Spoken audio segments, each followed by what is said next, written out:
तो चलिए अब बातचीत शुरू करते हैं एक और केस के बारे में। और जैसे कि हमने पहले देख लिया कि ये जो चैप्टर है पूरा का पूरा इंसॉल्वेंसी से आईपीसी से इंस्पायर्ड है। सो उसी लाइंस पे इन केस लॉज को भी हम देखेंगे। तो ये जो केस है अगेन ये 26 अगस्त 2022 में डिसाइड किया गया। This is between Sudharsh Bhatt liquidator of the AVG shipyard versus CBIT which is Central Board of Indirect Taxes, so DT नहीं IT Indirect Taxes and Custom। जो मोटा मोटा सवाल है यहाँ पे वो यही है कि IBC वर्सेस कस्टम क्या करना चाहिए, कौन कौन ओवरराइड करेगा एक दूसरे को, ये सवाल है। तो ये मैटर चलते चलते पहुंच गया सुप्रीम कोर्ट। और जैसे कि होता है ना, जब आप देखिए ये मेरा पर्सनल एक्सपीरियंस है, शायद आप इससे आपका भी एक्सपीरियंस कुछ ऐसा हो या मिलता जुलता हो कि अगर आप दो भाई बहन हैं या कोई दोस्त यार हैं, आपस में मिसअंडरस्टैंडिंग हो जाती है, लड़ाई मिसअंडरस्टैंडिंग जो मर्जी कह दीजिए, तो आप बड़ों के पास अगर जाते हैं तो मुझे लगता है वो कभी आपको ये नहीं कहते कि तुम बदला लो, वो यही कहते हैं कि बात कर लो, उससे चीज़ों को सॉर्ट आउट कर लो, या अगर बात करने से चीज़ें सॉर्ट आउट होती हैं तो वो बहुत अच्छा है। तो आई थिंक वही सुप्रीम कोर्ट भी करता है। यहाँ पे हमने तमाम केस लॉज देखे हैं जहाँ पे सुप्रीम कोर्ट जनरली एक तरफा फैसला नहीं देता, यही कहता है कि पहले कोशिश हम यही करेंगे कि चाहे कोई भी कानून क्यों ना हो, क्योंकि सभी सरकार के बनाए हुए कानून हैं तो कोई अच्छा या बुरा नहीं कह सकते, तो यही कहेंगे कि हार्मोनियस कंस्ट्रक्शन करो, आपस में मिलजुल के जो एक बीच का रास्ता निकलता है वो निकाला जाए। पर अगर ऐसा नहीं हो सकता तो फिर डेफिनेटली हमें एक चूज करना पड़ता है, और यहाँ पे सुप्रीम कोर्ट ने आईबीसी को चूज किया। हम अभी पढ़ लेते हैं कि पूरा मुकदमा और मामला है क्या, बट आपसे उससे पहले एक कंटेक्स्ट में बात कहूँ तो देखिए आईबीसी जब किसी कंपनी के ऊपर एप्लीकेबल होता है या किसी कंपनी उस दौर से गुजरती है, तो ये कोई अच्छी बात तो नहीं है कि कंपनी आईबीसी में गई है, क्योंकि आप बात कर रहे हैं यहाँ पे कोई ऐसी कंपनी के बारे में XYZ जो भी उसका नाम है, जिसकी फाइनेंशियल कंडीशन ठीक नहीं है और इतनी खराब हो चुकी है हालात कि अब जो जिन लोगों ने उससे पैसे वसूलने हैं, सो कॉल्ड एज, चाहे वो ऑपरेशनल है, फाइनेंशियल है, क्रेडिटर्स, वो अब कोर्ट में कंपनी को लेके जाने के लिए मजबूर हो गए। क्योंकि ये हम सभी को पता है कि कोर्ट कचहरी, चाहे आप NCLT बोलिए, NCLT बोलिए, कुछ भी, सिविल क्रिमिनल कुछ भी, ये आसान नहीं है चीज़ें। It is difficult. कहना बहुत आसान है कि मैं केस फाइल कर दूंगा या मैं केस फाइल कर दूंगी, बट आप देखिए एक सीरीज ऑफ इवेंट से आपको उस दौरान गुजरना पड़ता है। तो ये जब कानून आप पे एप्लीकेबल हुआ, कंपनी पे हुआ, तो इस केस के अंदर बताया गया कि कैसे सुप्रीम कोर्ट ने एक स्टेप बाय स्टेप प्रोसेस समझाया, जो कि आईबीसी में भी आप समझते हैं कि कैसे इसकी शुरुआत होती है। कॉर्पोरेटर खुद अपने ऊपर ये चीज़ एप्लीकेबल करवा सकता है, एप्लीकेशन दे सकता है, या फाइनेंशियल क्रेडिटर्स उसको कोर्ट में लेके जा सकते हैं, ऑपरेशनल क्रेडिटर्स भी लेके जा सकते हैं, बट उन्हें पहले एक डिमांड नोटिस सर्व करना रहता है, रिप्लाई करना रहता है, वेट करना रहता है, उसके बाद ही आगे बात बढ़ती है। जब ये मामला पहुंच जाता है NCLT, तो NCLT देखता है डॉक्यूमेंटेशन वगैरह, और अगर सब कुछ सही है तो इसको एडमिट कर लेता है, और 180 दिन का स्टे ऑर्डर है, इजी लैंग्वेज में कहिए, लेमन लैंग्वेज में कहिए, आईबीसी की लैंग्वेज में मॉनिटरिंग पीरियड स्टार्ट हो जाता है, जिसका मतलब ये है कि कोई भी कंपनी के एसेट्स वगैरह नहीं बेचे जा सकते, उनको कुछ भी नहीं किया जा सकता उस टाइम पीरियड के दौरान। फिर इंटरम रेजोल्यूशन प्रोफेशनल जो होता है उसी को रेजोल्यूशन प्रोफेशनल बनाने की बात आती है, अगर COC एग्री करता है, नहीं तो बोर्ड के अप्रूवल के बाद किसी दूसरे बंदे को रेजोल्यूशन प्रोफेशनल बनाया जाता है। तो ये करते करते जो पूरा मुकदमा है वो आगे बढ़ता है। तो अब देखिए इस दौरान अगर कस्टम जो है या कस्टम अथॉरिटीज़ है, उनका भी कुछ हक है, वो कहते हैं कि हमारा भी कुछ पैसा बकाया है।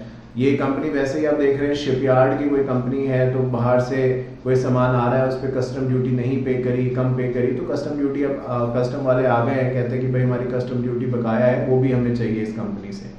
तो सुप्रीम कोर्ट ये कह रहा है कि देखिए जब तक ये कंपनी इंसॉल्वेंसी में नहीं गई थी, आप इस कंपनी में मुकदमा फाइल करते, जो आपका प्रोसेस था कस्टम के हिसाब से आप डील करते, कोई आपको गलत नहीं कह रहा था। पर अब कंपनी क्योंकि इंसॉल्वेंसी में आ चुके हैं, तो हर तरह की भी प्रोसीडिंग अब इसके खिलाफ कुछ भी नहीं हो सकता, क्योंकि ये जो मॉनिटरियम पीरियड है 180 दिनों का, इसके अंदर कोई मुकदमा कंपनी के ऊपर एप्लीकेबल हो ही नहीं सकता। और अगर होना भी होगा तो जब रिवाइवल हो जाएगा उसके बाद देखा जाएगा क्या करना है, क्योंकि अभी तो यही नहीं पता है इस 180 दिनों में क्या होगा। क्योंकि आप जानते हैं कि हम यहाँ पे पूरा ऑब्जेक्टिव ये है कि एक रेजोल्यूशन प्लान मंगाया जाए या रेजोल्यूशन प्लान की रिक्वेस्ट करी जाए, जो कि रेजोल्यूशन एप्लीकेंट अगर दे और उसके बाद COC को अप्रूव हो, तो फिर ये NCLT जाए और NCLT इसको फाइनलाइज करे।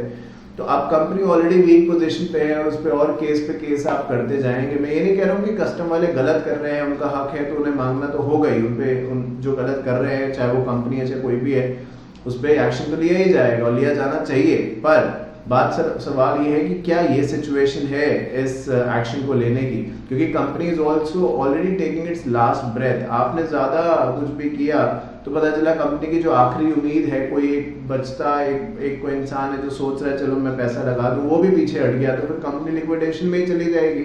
तो इसलिए यहाँ पे जब कस्टम अथॉरिटीज की बात आती है तो सुप्रीम कोर्ट ये कहा कि जब एक बार आईबीसी के प्रोविजंस एप्लीकेबल हो जाते हैं तो फिर कस्टम एक्ट कोई ज़्यादा खास कुछ कर नहीं सकता, क्योंकि हमें कंपनी को यहाँ पे रिवाइव करना है और वही हमारी पहली प्रायोरिटी है। यही चीज़ यहाँ पे कही गई है, आइए देख लेते हैं।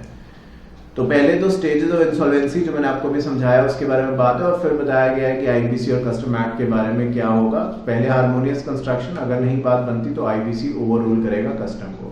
So कहते हैं on the first issue, the Honorable Supreme Court of India observed various stages in the corporate insolvency process in India, in which the apex court, Supreme Court, एक ही बात है कुछ भी कहिए, said that when a financial default occurs, either the borrower, मतलब जो corporate debtor है या फाइनेंशियल क्रेडिटर्स है वो कंपनी को कोर्ट में लेके जा सकते हैं। जैसे कि मैंने कहा ऑपरेशनल क्रेडिटर्स भी लेके जा सकते हैं, बट ऑपरेशनल क्रेडिटर्स के लिए प्रोसेस थोड़ा सा डिफरेंट होता है कि ऑपरेशनल क्रेडिटर्स को पहले एक डिमांड नोटिस देना है कॉर्पोरेट डेटर को, और अगर उसके बाद कोई जवाब नहीं आता कॉर्पोरेट डेटर की तरफ से, कोई डिस्प्यूट वगैरह कुछ नहीं बताया जाता, तो आप ऑपरेशनल क्रेडिटर होने के नाते कंपनी को लेके जा सकते हैं आईबीसी में या इसकी एप्लीकेशन फाइल कर सकते हैं। तो ये प्रोटोकॉल है, एक प्रोसेस है जो हर, चाहे ऑपरेशनल क्रेडिटर्स है तो उसका अलग है, फाइनेंशियल है तो उसका अलग है, उनको फॉलो करना है। Upon admission of the application by NCLT, the claims of the creditor will be frozen for 180 days।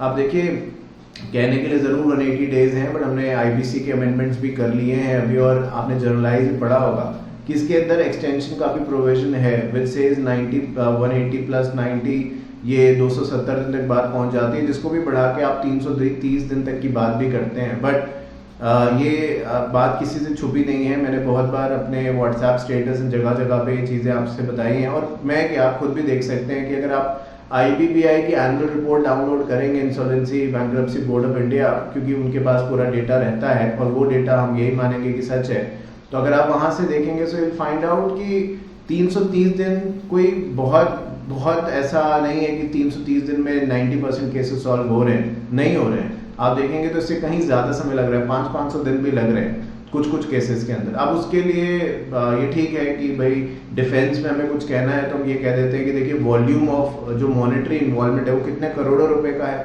तो कहने के लिए कह देते हैं, और हर चीज़ के अपने प्लस है माइनस है, और I think over the period of time चीज़ें अपने आप सॉर्ट आउट होती हैं। और सबसे बड़ी बात है जब तक डिटर्मिनेशन नहीं है तब तक आप कितने भी कानून बना लीजिए कुछ खास होने नहीं वाला, ये मेरा पर्सनल ओपिनियन है।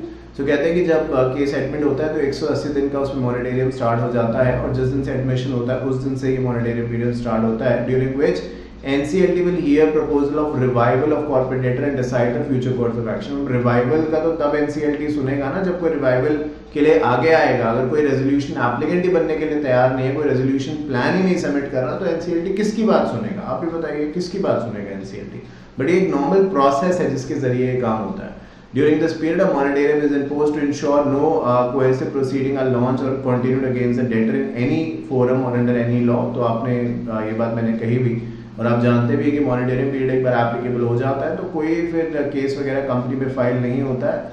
द रीजन बीइंग कि कंपनी की हालत ऑलरेडी कमजोर है, आपने और एक दो केस फाइल कर दिए तो पता चला जो बची बुची हिम्मत थी वो भी खत्म हो गई, तो फिर तो खत्म ही हो गया। फिर वॉलंटरी लिक्विडेशन में या लिक्विडेशन में इसको लेके जाएंगे और पूरा खत्म करेंगे। और लिक्विडेशन ले जाने से, स्पेशली अगर इस रूट से लिक्विडेशन में जा रही है, तो किसी का कोई फायदा होने नहीं वाला है, लॉस तो होना ही है। अब वो कितना होगा ये भी नहीं कह सकते, तो डिपेंड करता है सिचुएशन टू सिचुएशन। बट हम कंपनी को ओवर बर्डन नहीं करना चाहते, स्पेशली इस समय में।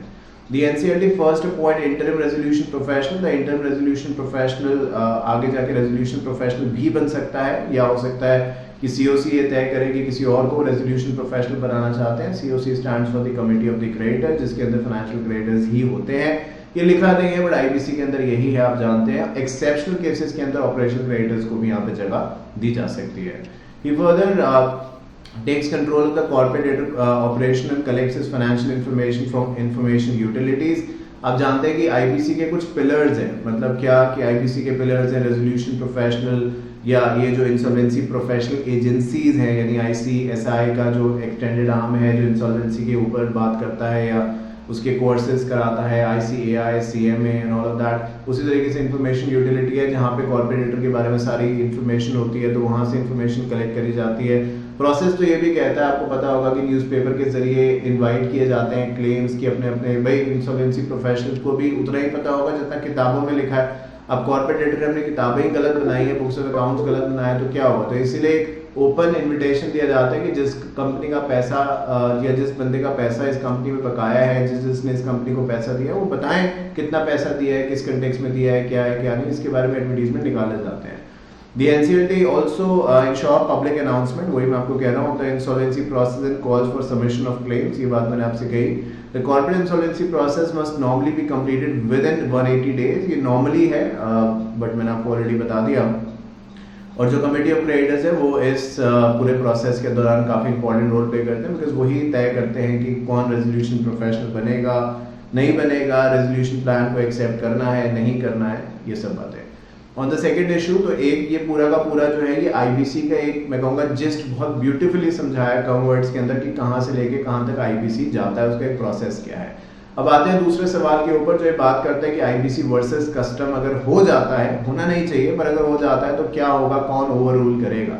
तो ऑनरेबल सुप्रीम कोर्ट बड़ा होने के नाते वही जो बात आपसे कही कि ऐसी कोई सिचुएशन आ ही ना पाए जहाँ कॉन्फ्लिक्ट हो, और अगर आए तो हारमोनियस कंस्ट्रक्शन करे। तो वही बताया गया, honourable supreme court of India observe that the custom act and IBC are in own space, अपने अपने एरिया में दोनों बहुत अच्छे कानून हैं। In case of conflict the IBC overrides the custom, ये साफ साफ कह दिया। और इसका रीजन मैं आपको बता चुका हूँ, भले लिखा नहीं है, रीजन एक बार फिर समझा दूं कि भाई आईबीसी में आना कोई गर्व की बात नहीं है, प्राउड की बात नहीं है कि मेरी कंपनी में देखो आईबीसी में शामिल हो गई, कोई प्राउड की बात नहीं है। दिक्कत है तभी वहां तक आप पहुंचे हैं, तो अब और दिक्कत ना हो, और एक मौका जब मिल रहा है तो पूरा आप किसी को सपोर्ट करें, आधा अधूरा सपोर्ट करें, तो ना आपके लिए वो सपोर्ट किसी काम का है, ना उसके लिए वो सपोर्ट किसी काम का है। तो वही चीज़ यहाँ पे भी है कि अगर कंपनी का रिवाइवल करना है और दूसरी तरफ से उस पर केस लाते जा रहे हैं, आपको लगता है रिवाइवल हो पाएगा? और अगर ऐसा है तो 180 दिन, 270 दिन, 330 दिन में रिवाइवल फिर क्यों नहीं हो जाते? मेजॉरिटी के, एक दो तो छोड़िए, मैं कहता हूँ मेजॉरिटी के रिवाइवल आप पढ़ेंगे ना आईपीबीआई की रिपोर्ट, अब मैं क्रिटिसाइज नहीं कर रहा हूँ, बट आप पढ़ेंगे तो रियलाइज करेंगे कि जो कह रहा हूँ गलत नहीं कह रहा हूँ। बस एक थोड़ा सा एफर्ट्स आपको जरूर लगाने पड़ेंगे, आईपीबीआई की वेबसाइट पे जाके एनुअल रिपोर्ट पढ़नी पड़ेगी, न्यूज़पेपर में भी बहुत बार इसके बारे में आता है। So in the present context, the court has to ascertain as to whether there is a conflict in the operation of the two laws at the first effort। पहली कोशिश क्या है कि भाई किसी को ओवररूल ना करें। This court is mandated to harmonious read the two legislation। जो कोर्ट कचहरी की बात है दूर रखी जाए, आपस में मिल बैठ के, आपस में दो कानून हैं तो उनके जहाँ प्रोविजन ओवरराइड्स हो रहे हैं बीच का रास्ता निकाला जाए, इसी को तो हार्मोनियस कंस्ट्रक्शन कहते हैं।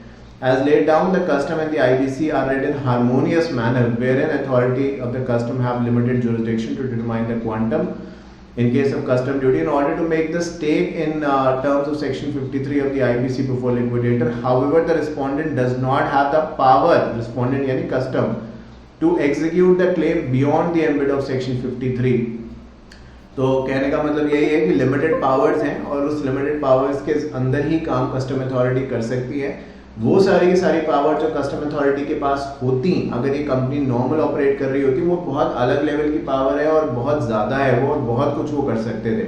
पर क्योंकि ये कंपनी अब आईबीसी में शामिल हो चुकी है या आईबीसी में इसके अगेंस्ट जब चल रही है बात, तो यहाँ पे उनकी पावर एक लिमिटेड एक्सटेंट तक है, और वो भी ऑपरेशनल क्रेडिटर ही हैं। और आप जानते हैं कि ऑपरेशनल क्रेडिटर्स को एज सच कोई बोलने का मौका नहीं मिलता है। आप देखिए, अगर एक तरफ फाइनेंशियल क्रेडिटर्स है, दूसरी तरफ ऑपरेशनल क्रेडिटर्स है, आपने आईबीसी का कानून अगर पढ़ा है तो आप ये जानते हैं, चाहे इधर ग्रुप 3 में इंसॉल्वेंसी ले रखा है या आपके पास सीआरआईबी का सब्जेक्ट है या आपने पढ़ना है, तो आप जानते हैं कि ऑपरेशनल क्रेडिटर्स की कोई खास वो नहीं होती है। To be very honest, operational creditors कौन होते हैं भाई? जिनका पैसा, जैसे कि रॉ मटेरियल सप्लायर, एम्प्लॉइज, ये लोग ऑपरेशनल क्रेडिटर्स हैं। हम आईबीसी के कंटेक्स्ट में बात कर रहे हैं, अब वर्कमैन कंपनसेशन एक्ट है और फलाना एक्ट है, वो तो चलो एम्प्लॉय या लेबर ओरिएंटेड एक्ट्स हैं, तो उसके अंदर तो ये लोग जो एम्प्लॉयज हैं वही सबसे ऊपर है।